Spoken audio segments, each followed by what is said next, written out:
Hukum kurban adalah sunnah yang sangat dianjurkan, sunnah yang sangat, sunnah besar, sunnah yang dikukuhkan. Menurut jumhur ulama, dari madhab kita Imam Syafi'i khususnya, dan madhab Hambali dan madhab Maliki. Biarpun nanti ada yang mengatakan wajib menurut madhab Abu Hanifah.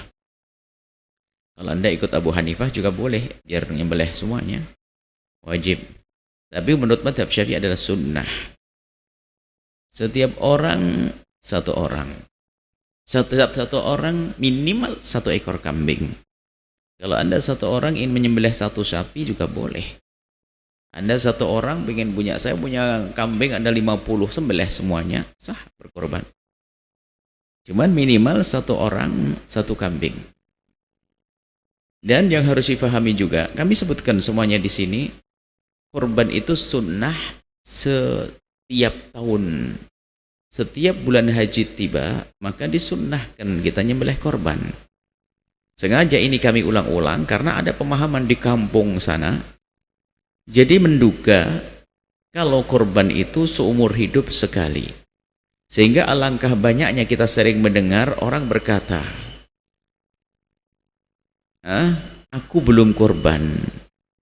Yang sudah bapak saya, ibu saya, tinggal saya belum korban. Maksudnya apa? Gitu. Atau di saat diajak korban, sekarang dia ngomong, aku sudah korban. Kita ajak bulan haji, ini kan bulan Dzulqa'dah atau Dzulqa'dah. Bulan Dzulqa'dah kita ajak, ayo haji, ayo korban Bu Haji. Jawabnya apa? Saya sudah tahun lalu. Loh, kok tahun lalu? Kita bicara tentang bulan tahun ini. Itu kesalahpahaman di masyarakat dan sudah mengakar betul kesalahpahaman ini. Sehingga pertanyaan-pertanyaannya berputar-putar tentang pemahaman ini. Dengan macam-macam, termasuk pertanyaan, mana yang harus didahulukan kalau antara akekah dengan nyembelih korban? Berarti disamakan, akekah seumur hidup sekali, nyembelih korban bukan seumur hidup sekali. Kalau Anda punya kambing satu, hari ini mau korban, korban sekarang. Untuk Anda akekah bisa saja ditunda, bulan depan boleh kok. Jadi pertanyaan mana yang didahulukan antara korban dengan akekah, ini biasanya karena pemahaman bahwasanya dipikir korban seumur hidup sekali. Hasilnya apa? Hasilnya di kampung kita yang korban sedikit. 5 kambing, karena semuanya merasa sudah korban. Kapan korban? 15 tahun yang lalu, 10 tahun yang lalu. Maka ini harus dirubah betul pemahaman ini. Harus dirubah. Disunnahkan setiap tahun. Setiap orang. Ini. Setiap orang kalau bisa. Kalau satu keluarga isinya 5 orang, ya 5 kalau bisa. Nggak bisa 4, nggak bisa 3, 2. Minimal 1. Satu keluarga untuk menggugurkan sunnah kifayah. Ini ada pembahasan sunnah kifayah, semuanya ada di sini. Jadi kita harus punya pemahaman ini. Adapun pahalanya nggak bisa disamakan. Sunnah biasa, sedekah sunnah. Anda menyembelih kambing hari ini sunnah, bagus. Anda menyembelih kambing selain korban, bagus. Ibadah punya pahala besar. Akan tapi di saat kita menyembelih kambing korban di bulan haji, pahalanya lebih tinggi. Luar biasa.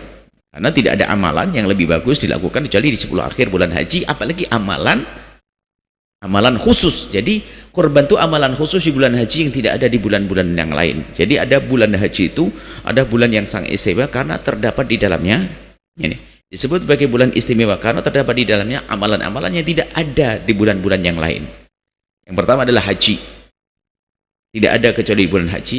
Yang kedua nyembelih korban. Tidak ada kecuali di bulan haji. Jadi tolong difahami, bukan seumur hidup sekali. Kemudian Anda mulai berpikir setelah itu. Berarti aku sekarang mulai nabung kek. Mungkin setelah hari raya beli kambing kecil 5, dipiara taruh belakang. Nanti kalau bulan haji depan sembelih 3, 2 dijual, belikan kecil lagi, jadi 5 lagi. Jadi harus seperti itu, nabung. Dan ada contoh orang fakir bisa korban setiap tahun. Anda dikisahkan seorang fakir. Tapi setiap tahun korbannya paling gede. Orang di kampung heran kok bisa begitu, karena dia cerdas. Dia cerdas, hanya seorang tukang becak yang ahli surga, mulia dia. Jadi dia kalau setelah bulan haji ini kan banyak kambing-kambing yang dilihat bakal-bakal gede itu dibeli, yang kecil-kecil itu dibeli 3. Ini sambil narik becak pulang dia cari rumput atau bagaimana. Nanti pas menjelang bulan haji ini 1 dijual untuk beli lagi nanti, yang 2-nya disembelih. Kalau ternyata enggak, 2 dijual, 1-nya disembelih. 2 dijual untuk belikan kambing kecil lagi. Terus begitu. Nah, dia cerdas. Dia pun kelihatannya orang nggak mampu, tapi kambingnya paling gede. Masa kita kalah dengan seperti itu gitu loh. Itu orang cerdas ahli surga. Jadi ayo kita berpikir tentang menyembelih korban untuk menjadikan hari raya korban betul-betul hari raya untuk kita. Hari bersenang-senang, hari makan, hari kita sambung silaturahmi dengan menyembelih korban. Ini yang perlu kami hadirkan pada kesempatan ini agar kita semuanya bersemangat untuk menyembelih korban. Kemudian juga korban itu jangan dipersulit dengan model-model misalnya sunnah menyaksikan. Tapi kadang-kadang memaksakan diri untuk menyaksikan. Sehingga biaya menyaksikannya itu kadang biaya kambing. Misalnya hanya gara-gara kita pengen korban misalnya di Sumatera sana. Kita ingin korban di Sumatera. Rupanya salah pesan ustadznya. Harus disaksikan Sumatera. Kambingnya harganya 2 juta. Tak tanya apa? Harus melihat tiketnya 2 juta. Ya mending duitnya diberikan untuk bisa lebih manfaat di sana jadi kambing lagi kayak atau bagaimana. Yang menyaksikan dianjurkan sunnah. Sunnahnya adalah Anda menyembelih sendiri kalau bisa. Kalau salah nyembelih kan kacau. Anda menyaksikan kalau bisa. Dan dimudahkan. Tidak harus dikalungin, nggak usah dikalungin. Nanti kambingnya namanya kambing, ada nama kita nanti ya. Nggak usah pakai, itu hanya ditandai saja. Bukan haram juga. Asalkan kalau nama-nama mulia, jangan sampai dilihat kambing lalu terhina. Namanya nama-nama Nabi. Ada Muhammad, ada Mulia, Zakaria, Yahya, atau bahkan nama-nama Nabi. Taruh di bokongnya kambing nanti kan nggak terhormat begitu ya. Itu juga harus waspadai yang demikian itu. Nama-nama mulia jangan dikalungkan di binatang, bisa nanti kena najis dan sebagainya. Itu termasuk hal-hal ini belum kami hadirkan di sini, sepertinya itu harus dimasukkan juga catatan-catatan hal-hal yang perlu diperhatikan. Jadi buku ini bakal berubah terus, nanti akan ada tambahannya. Ini catatan saya tambahkan ya. Ya, nama-nama di kambing katanya. Ini perlu cerita sih. Ada tulis namanya, nama Abdullah, nama Allah. Kambing itu leher ditindih sama kambing kena najis. Ayo. Ini tidak diperkenankan yang demikian itu. Mungkin pakai nomor deh, nomor 1 ini adalah mungkin untuk dikenai nomor 1 adalah Z, nomor 2 adalah Amr. Oke lah. Kalau nama-nama itu khawatir tercemar kena kotoran dan najis, sebab menempelkan najis ke nama-nama mulia adalah haram.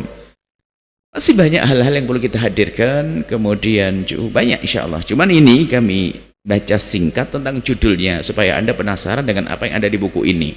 Kami sebutkan ini adalah hukum korban, pendapat ulama tentang hukum korban, biar Anda tahu masa tentang hukum korban. Korban menurut kita sunnah tapi kadang menjadi wajib karena nazar, nanti ada keterangannya. Seorang yang akan berkorban adalah harus dia seorang muslim ya, seorang muslim. Orang kafir nggak perlu dikorbanin misalnya.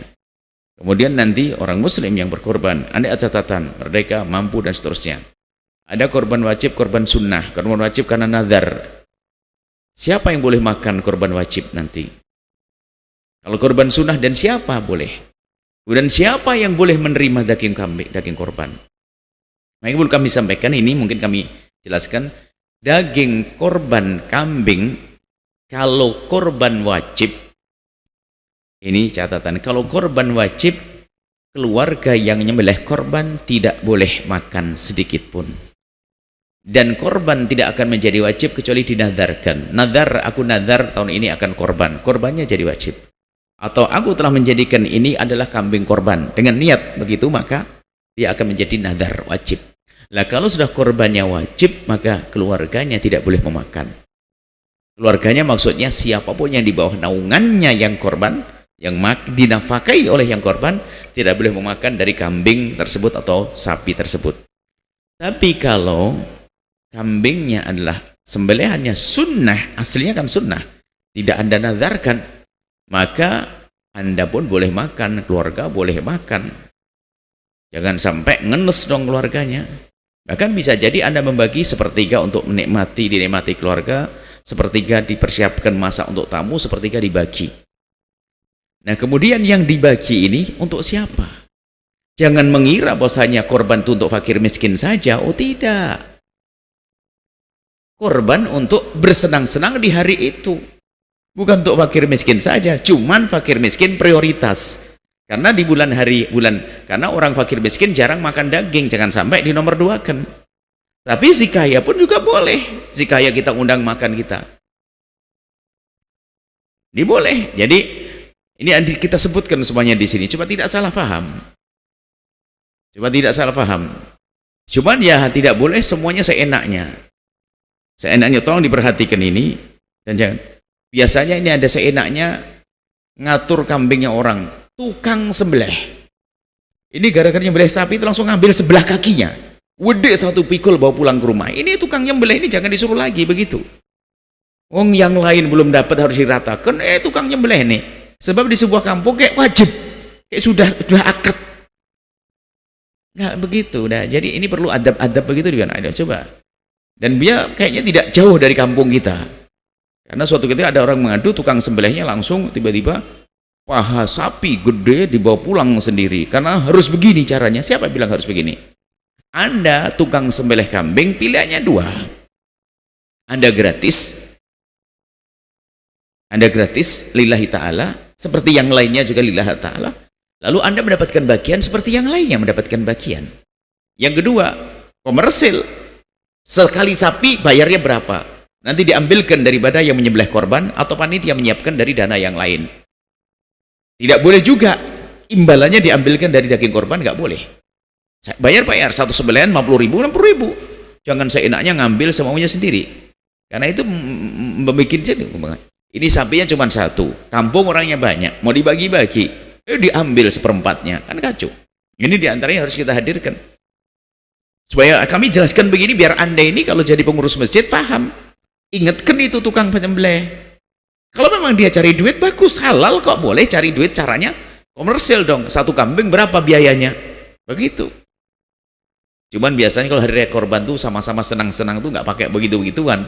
Wong nyembelih ikut seneng rame-rame, bismillah, wah, seneng. Indah itu semuanya, begitu.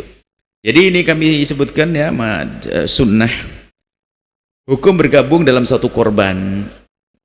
Nah, hukum bergabung dalam satu korban, kambing, sapi, onta. Kalau kambing satu orang, kalau kambing nanti jadi 7, ada riwayat-riwayat begitu.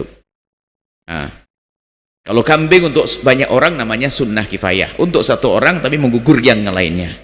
Jadi kita keluarga ada 9 orang. Kemudian saya punya kambing satu, saya nyembelih untuk saya. Tapi dengan saya nyembelih ini setelah menggugurkan yang lainnya tentang sunnah kifayah. Bukan satu orang untuk 7, satu kambing untuk 7 orang, oh tidak. Mungkin pernah mendengar satu kambing untuk 7 orang, oh bukan begitu. Para ulama menjelaskannya enggak begitu. Tapi kalau sapi boleh-boleh untuk 1 orang. Sapi 1 orang boleh, onta 1 orang boleh. Bahkan Anda boleh menyembelih lebih dari 1. Seperti itu.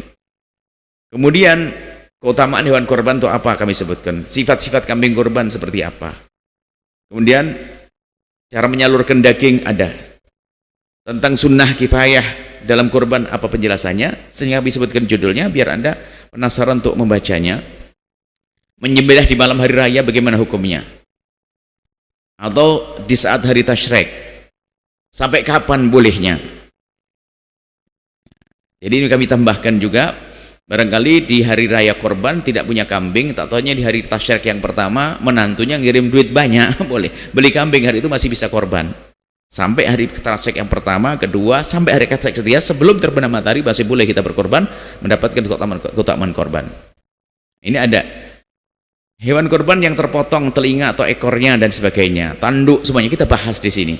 Nyembelih korban yang sedang hamil, kambing betina kami sampaikan, tidak usah ragu, kambing betina boleh. Dari mana keyakinan tidak boleh itu? Ayo. Kambing betina kami sebutkan dengan jelas di sini. Kita ingin memangkas kesalahpahaman yang menjadikan orang susah berkorban.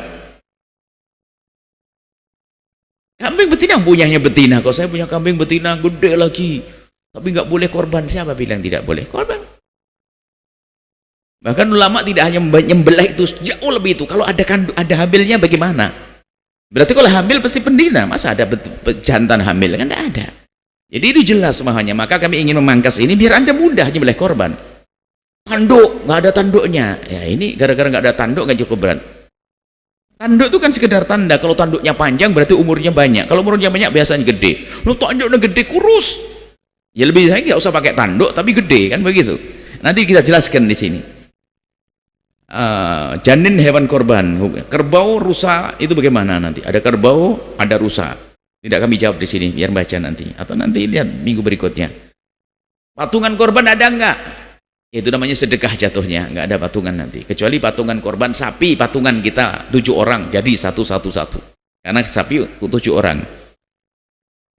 Patungan, ada patungan yang tidak sah jadi korban tapi bisa sedekah. Ini juga jangan dipangkas. Sebuah SD SMP anak-anak sumbangan, kemudian setelah itu satu kelas isinya 40 anak, lalu sumbangan bisa beli kambing 1 korban. Ustadznya bukan ustadz bijak, nggak sah korban, nggak boleh. Siapa bilang nggak boleh? Kalau nggak sah jadi korban bener, tapi jadi sedekah. Biarkan mereka berlatih. Sedekah lumayan ikut meramaikan. 40 orang yang beli 1 kambing. Kalau katakan nggak boleh kan jadi masalah. Cuman jangan disebut sebagai korban yang sesungguhnya. Korbanan, biar seneng. Korbanan. Tapi di rumah tetap korban nanti. Rame-rame namanya patungan. Tapi patungan yang sah ada. Kita bersepuluh beli 1 sapi, kita berikan keluarga ini. Bulan depan ini jadi kayak arisan korban dan sebagainya. Itu sah, nanti kita sebutkan semuanya di sini. Ini arisan korban, kemudian korban online. Online nggak ada masalah. Online itu maksudnya apa? Korban online adalah kita ingin menyembelih korban, tapi lewat panitia yang melalui media, jadi online. Maka ini dengan cara-cara pertama, Anda harus menduga bahasanya panitianya itu benar. Kalau Anda tahu, Anda nggak tahu bagaimana Anda mengirimkan. Anda kenal siapa yang mengadakan, siapa yang menyelenggarakannya. Jangan-jangan hanya orang aja menyadap, barangkali ada rezeki masuk kan. Anda harus tahu, mungkin itu adalah ustadz sana, kiai sana, atau tim di sana membuat. Anda boleh kirim, tapi caranya nanti setelah Anda mengirim, Anda sifatnya mewakilkan. Tolong tim yang ada di sana, saya menghendaki kambing yang gambar ini, nomor ini, yang harganya begini, tolong belikan ini, kirim transfer. Dia membelikan. Setelah itu sudah kita niat menyembelih korban. Nggak usah laporan kambingnya ini loh kambingnya, di video call, nggak usah pakai itu. Biarpun boleh video call, asalkan nggak ngerepotin orang. Jadi kita menyerahkan, selesai. Sama zakat fitrah jangan dipersulit seperti di kampung-kampung harus dipegang nawaitu an ukhrija zakatul fitri. Ustadznya yang membimbing, yang dibimbing perempuan sambil pegang tangannya, kan jadi kacau begitu. Cukup aja dibungkus, selesai. Niat mengeluarkan zakat fitrah, selesai dengan hati. Jadi kita perlu memudahkan ibadah ini, jangan pakai sesuatu yang menjadi semuanya serba ruwet, termasuk korban begini, biar mudah. Terus ini kami teruskan. Membagi korban untuk orang kafir bagaimana?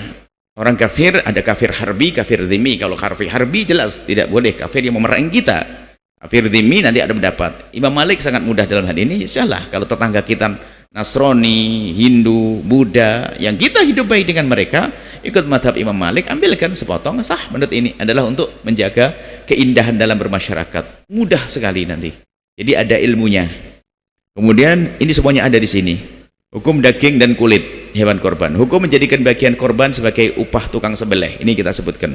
Antar korban dan akikah. Ini biasa kesalahpahaman dalam pemahaman korban, lalu menjadikan pertanyaan ini. Menggabungkan akikah dengan korban dan seterusnya.